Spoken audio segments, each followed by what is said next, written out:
तो बच्चों कहा गया है योज्य प्रतिलोम। योज्य प्रतिलोम तो हम बताए थे कि संख्याएं दो तरह की होती है पूर्णांक, एक शून्य तो अकेला है और उसके बाद सारे के सारे धनात्मक या ऋणात्मक रूप में होते हैं। तो योज्य प्रतिलोम यानी पूर्णांक में बताए थे कि 4 का योज्य प्रतिलोम क्या होगा, तो 4 का योज्य प्रतिलोम हो जाएगा -4। अगर कहे कि -7 का योज्य प्रतिलोम क्या होगा बेटे, तो हो जाएगा 7। अगर 12 का योज्य प्रतिलोम क्या हो जाएगा, तो -12। और -18 का योज्य प्रतिलोम क्या हो जाएगा, तो हो जाएगा क्या 18। यानी जो संख्याएं ऋणात्मक है बस उसे धनात्मक बना देना है और धनात्मक को ऋणात्मक, यही योज्य प्रतिलोम संख्या है। परंतु अगर संख्याएं भिन्न में है यानी परिमेय संख्या में है तो भी कोई घबराने की जरूरत नहीं है।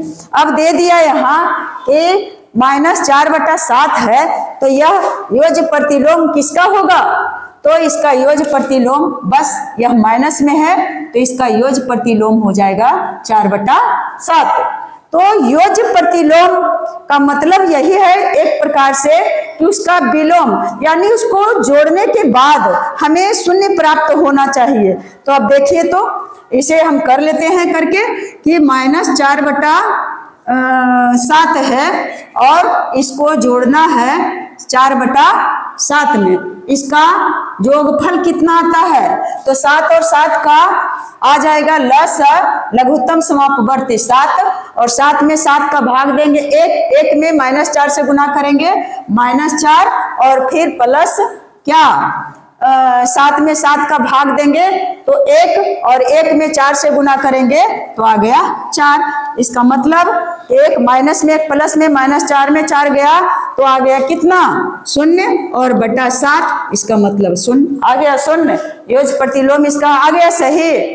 और अगर मान लिया कि दूसरा उदाहरण लेते हैं तो कहेगा कि 2/3 का योज्य प्रतिलोम क्या है, तो 2/3 का योज्य प्रतिलोम क्या हो जाएगा बच्चा, 2/-2/3 और यही इसका योज्य प्रतिलोम है। अब इसे साबित करें तो 2/3 में अगर हम जोड़ करते हैं -2/3 को, तो जोड़ने के बाद पहले नंबर लघुत्तम समापवर्त 3 आता है और 3 में 3 से हम भाग देते हैं तो 1 और 1 में 2 से गुना करते हैं तो 2 और जोड़ फिर 3 में 3 के भाग देते हैं 1 और 1 में -2 से गुना करते हैं तो -2 आया।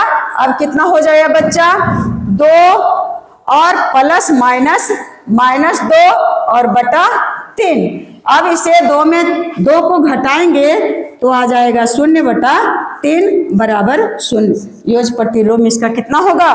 अब तीसरा उदाहरण मान लिया पूर्णांक में सिर्फ लेते हैं, सिर्फ पूर्णांक में, तो अगर -5 है तो इसका कहता है योज्य प्रतिलोम क्या होगा, तो योज्य -5 का योज्य प्रतिलोम क्या हो जाएगा 5। अर्थात इसे जोड़ करके हम देखते हैं दोनों को तो -5 में जोड़ देंगे 5 को तो माइनस प्लस माइनस हो जाता है और इसका योगफल आ गया 0।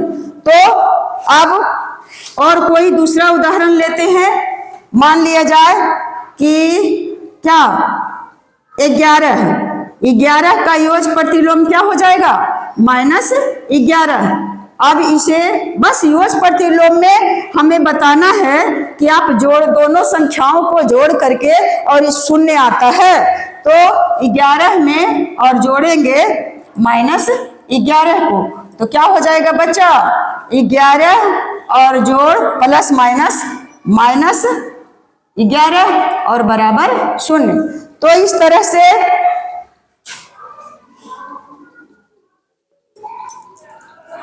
कितना हुआ योज्य प्रतिलोम। अब समझ गए होंगे कि योज्य प्रतिलोम क्या होता है। योज्य प्रतिलोम क्या होता है, कोई भी संख्या दी गई रहेगी, अगर उसका योज प्रतिलोम रहेगा तो वैसी संख्या वहां लिखना है जिसका योगफल हमें शून्य प्राप्त हो।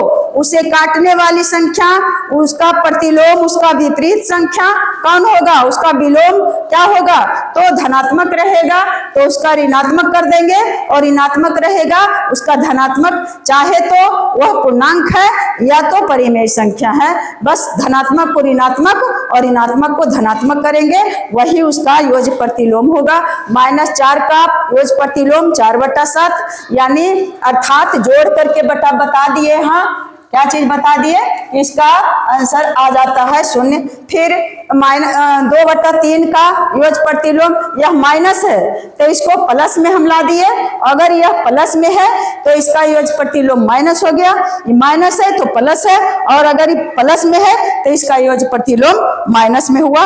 यानी एक जो संख्या दी रहेगी उसी संख्या का ऋणात्मक अगर है तो उसका धनात्मक हो जाएगा, और धनात्मक है तो उसका ऋणात्मक हो जाएगा। यही है योज्य प्रतिलोम। बस शब्द लगता है योज्य प्रतिलोम। योज्य के मतलब होता है जोड़ने, जोड़ना, प्रतिलोम उलट करके जोड़ना, जिसका योगफल हमें 0 प्राप्त होता है। तो जय हिंद, जय भारत।